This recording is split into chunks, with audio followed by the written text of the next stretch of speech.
आकाशवाणी मध्य प्रदेश से प्रस्तुत हैं प्रादेशिक समाचार।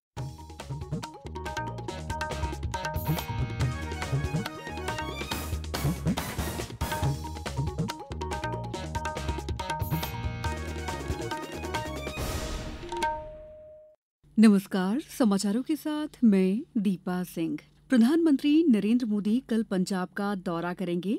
वे बाढ़ प्रभावित क्षेत्रों का जमीनी जायजा लेकर पीड़ितों के लिए अधिकतम सहयोग सुनिश्चित करेंगे। इससे पहले कृषि मंत्री शिवराज सिंह चौहान ने भी राज्य का दौरा किया था। बाढ़ से हुए नुकसान का आकलन करने के लिए केंद्र ने 2 टीमों का गठन किया है। सेना, बीएसएफ, एनडीआरएफ और स्थानीय लोग राहत बचाव में जुटे हैं। बरकतुल्ला विश्वविद्यालय का दीक्षांत समारोह आज भोपाल में कुशाभाऊ ठाकरे सभागार में आयोजित किया गया। कार्यक्रम का शुभारंभ राज्यपाल मंगूभाई पटेल और मुख्यमंत्री डॉ मोहन यादव ने किया। इस अवसर पर विद्यार्थियों को डिग्रियां और पदक प्रदान किए गए। मुख्यमंत्री ने कार्यक्रम को संबोधित करते हुए कहा कि शिक्षा मानवता का मूल आधार है।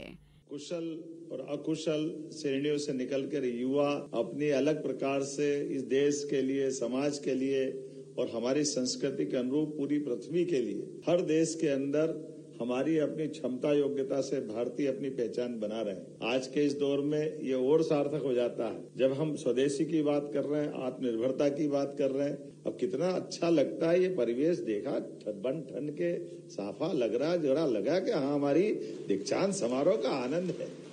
कार्यक्रम में उच्च शिक्षा मंत्री इंदर सिंह परमार और कुलगुरु सहित कई जनप्रतिनिधि मौजूद रहे। स्वतंत्रता दिवस पर प्रधानमंत्री नरेंद्र मोदी ने वादा किया था कि दिवाली तक देश में जीएसटी में बड़े सुधार किए जाएंगे। ये वादा अब पूरा हो गया है। 3 सितंबर को जीएसटी परिषद ने आम जनता को राहत देने वाले कई फैसले लिए। पेश है हमारी संवाददाता की एक रिपोर्ट। ऊर्जा क्षेत्र में बड़े बदलाव के अंतर्गत सौर कुकर, सौर पैनल, पवन चक्की, बायोगैस प्लांट और कचरे से ऊर्जा बनाने वाले सिस्टम पर जीएसटी 12% से घटाकर 5% कर दिया गया है। कोयला और लिग्नाइट पर जीएसटी 5% से बढ़कर 18% कर दिया गया है, ताकि उद्योग हरित ऊर्जा का इस्तेमाल करें। हालांकि इलेक्ट्रिक वाहन अभी भी 5% जीएसटी के अंतर्गत ही रहेंगे, ताकि साफ और हरित परिवहन को बढ़ावा मिले। भारत जल्द ही स्वच्छ ऊर्जा के क्षेत्र में और मजबूत होगा। उद्योगपतियों ने इन जीएसटी सुधारों को संतुलित और सही कदम बताया है। केंद्रीय पर्यावरण, वन और जलवायु परिवर्तन मंत्री भूपेंद्र यादव ने जीएसटी परिषद के सुधारों को हरित भारत के लिए जीएसटी सुधार कहा है। सौर, पवन और कचरे से ऊर्जा बनाने वाली परियोजनाओं को अपनाना भारत की 2070 तक नेट जीरो का लक्ष्य पूरा करने और पेरिस समझौते के तहत जिम्मेदारियां निभाने के लिए जरूरी है। ईशानी यादव, आकाशवाणी समाचार, दिल्ली। ब्रिक्स देशों का वर्चुअल सम्मेलन आज ब्राजील के राष्ट्रपति लुइस इनासियोस लूला दा सिल्वा की अध्यक्षता में हो रहा है। सम्मेलन में अंतर्राष्ट्रीय चुनौतियों पर चर्चा होगी और संवाद तथा सहयोग को आगे बढ़ाने में ब्रिक्स की भूमिका पर जोर दिया जाएगा।